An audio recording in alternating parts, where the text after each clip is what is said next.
రాష్ట్ర వ్యాప్తంగా రాష్ట్ర ప్రభుత్వం ప్రతిష్టాత్మకంగా సామాజిక, ఆర్థిక, విద్య, ఉపాధి, రాజకీయ కుల సర్వే 2024 సంబంధించింది సైంటిఫిక్గా ఏదో అడావుడిగా కాకుండా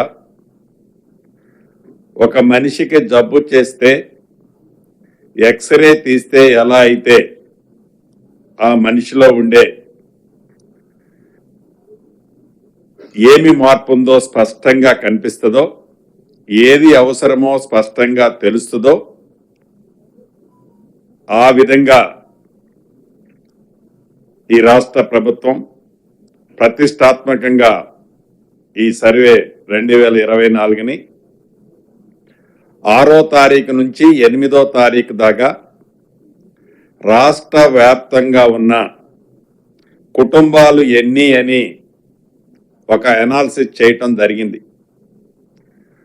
సుమారు 1,14,349 కుటుంబాలు ఉన్నట్టు రాష్ట్ర ప్రభుత్వం 6వ తారీఖు నుంచి 8వ తారీఖు దాకా ఇంటర్నల్ గా అధికారులందరూ కూర్చొని ప్రభుత్వం దగ్గర ఉన్న ఇన్ఫర్మేషన్ తో ఇది అసెస్మెంట్ చేయటం జరిగింది. తదుపరి ఈ నెల 9వ తారీఖు నుంచి మొట్టమొదటిగా రాష్ట్ర గవర్నర్ గారి ఇంటి దగ్గర మొదలెట్టి ఈ గడిచిన నిన్నటి వరకు సుమారు 58.3% అంటే 67,72,246 కుటుంబాలని నిన్నటి వరకు సర్వే చేశారు. ఈ సర్వే అంతా చాలా సైంటిఫిక్ గా భవిష్యత్తులో ఏ ఇంట్లో ఏమి అవసరం ఉంది, ఏ గ్రామ పంచాయతీకి ఏ వార్డుకి ఏమి రాష్ట్ర ప్రభుత్వం నుంచి అవసరం ఉంది,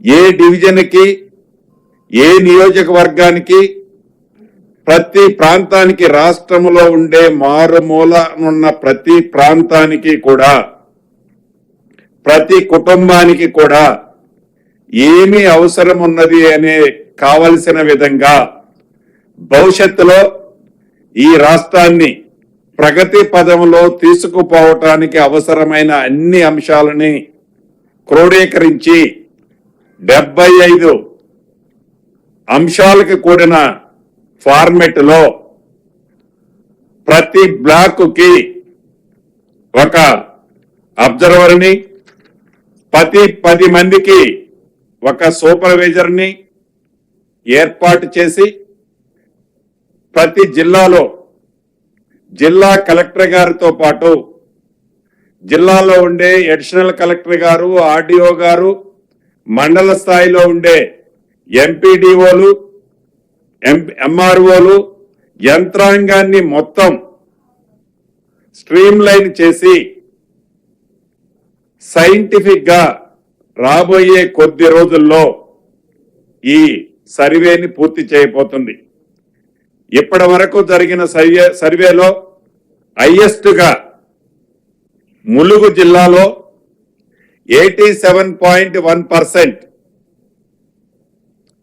తరువాత నల్గొండ జిల్లా 81.4%, జనగాం జిల్లా 77.6%, ఇలా హైదరాబాద్ వచ్చేసరికి 38.3% గా నమోదు కాబడింది. ఈ సైంటిఫిక్ గా చేసే సర్వే. ఈ సర్వేతో తప్పకుండా ప్రతి కుటుంబానికి ప్రతి వ్యక్తికి ఇందాక చెప్పినట్లు అన్నీ కూడా ఈ సర్వేలో చాలా స్పష్టంగా మనకి అర్థమవుతాయి. వీటితో పాటు చేసిన సర్వేలు ప్రతి ఫామ్ ని ఆల్రెడీ కంప్యూటర్లో క్రోడీకరించడం జరుగుతుంది. ఇదంతా కూడా అనుకున్న పద్ధతి ప్రకారమే ఈ నెల చివరిలోపు అంటే 30th లోపే ఈ ఎంటైర్ కార్యక్రమం పూర్తి కాబోతుంది. దీని తర్వాత ఏదైతే ఈ రాష్ట్ర ప్రభుత్వం ఆలోచన ఉందో, ఏదైతే ఈ రాష్ట్ర ప్రభుత్వం పేదవాళ్ల కోసం, అన్ని సామాజిక వర్గాల కోసం ఏదైతే బ్యాలెన్స్ చేయాలని ఆలోచన ఉందో, ఈ సర్వే తర్వాత తప్పకుండా మా నాయకులు, ఈనాడు లోకసభ ప్రతిపక్ష నాయకులు రాహుల్ గాంధీ గారు చెప్పినట్లు ఈ సమాజాన్ని స్కాన్ చేస్తే తప్ప భవిష్యత్తులో తెలంగాణ రాష్ట్రంలో ఏదైతే ఈ 2024 సర్వే దేశానికి ఒక మోడల్గా, రోల్ మోడల్గా ఈ సర్వే జరుగుతుంది. అనేక మేధావులు, విద్యావేత్తలు, అనేక కుల సంఘాలు కూడా మొన్న రాహుల్ గాంధీ గారు వచ్చినప్పుడు మాట్లాడింది మీరు చూశారు. అనేక సూచనలు ఇస్తున్నారు. ఇప్పుడు ఆ సూచనలన్నిటినీ పరిగణనలోకి తీసుకొని వారు పూర్తిగా హర్షిస్తున్నారు. ఏదైతే ఈనాడు ఈ సర్వే జరుగుతుందో ఈ సర్వేని సైంటిఫిక్ గా జరుగుతుంది అని హర్షిస్తున్నారు. మనస్ఫూర్తిగా రాష్ట్ర ప్రభుత్వ పక్షాన వారందరికీ కృతజ్ఞతలు కూడా తెలియజేస్తున్నాను.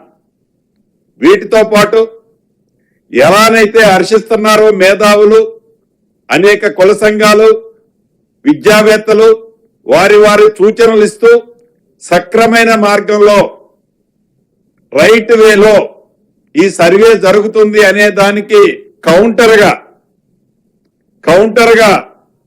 ప్రతిపక్షం వారు కూడా ఈ సర్వే అంతా ఒక బోగస్, ఈ సర్వే మీ ఆస్తుల్ని దోచుకోవడానికనో ఇతరత్రో అని రాజకీయ లబ్ధి కోసం వారి ఉనికికి ప్రమాదం అయింది అనే ఆలోచనతో వారి ఉనికే ప్రశ్నార్థకంగా మారుతున్న ఈ తరుణంలో దాని మీద ఒక రాజకీయ రంగు, ప్రతిపక్షంలో ఉన్నాము కాబట్టి ఏదైనా విమర్శించవచ్చు, ఏది విమర్శించినా చెల్లుబాటు అవుతుంది అనే విధంగా దాన్ని కూడా తప్పు పడుతూ ఏదైతే ఈ సర్వే జరిగే ప్రాంతాల్లో దురుద్దేశపూరితంగా వాంటెడ్లీ ఈ సర్వే మీద అనేక ఆరోపణలు చేస్తూ ఈ సర్వే అయితే భవిష్యత్తులో మీకు రావాల్సిన స్కీమ్స్, మీకొచ్చే రాష్ట్ర ప్రభుత్వం నుంచి కానీ కేంద్ర ప్రభుత్వం నుంచి కానీ వచ్చే బెనిఫిట్స్ అన్ని మీరు మిస్ అవుతారు అని ఒక గ్లోబల్ ప్రచారాన్ని, అసత్య ప్రచారాన్ని ప్రజల్లోకి తీసుకుపోతున్నారు. ప్రజలంతా దీన్ని గమనించాలి. ప్రజలంతా దీన్ని గమనించి రాష్ట్ర ప్రభుత్వానికి కానీ మన నాయకులు రాహుల్ గాంధీ గారు చెప్పినట్లు ఈ సర్వే వల్ల ఏ ఒక్కళ్ళకి ఏ రకమైన స్కీమ్కి ఇబ్బంది కలగదు. మీకొచ్చే స్కీములు, మీకేవైతే ఎలిజిబుల్ ఉన్న స్కీములు తప్పకుండా ఈ సర్వే వలన మీరు ఫోర్గో అయ్యేది ఉండదు అని చెప్పటానికే ఈరోజు ఈ ప్రెస్ మీట్ లోకి నేను రావటం జరిగింది. కాబట్టి ప్రతి ప్రాంతంలో ఉండే పౌరులు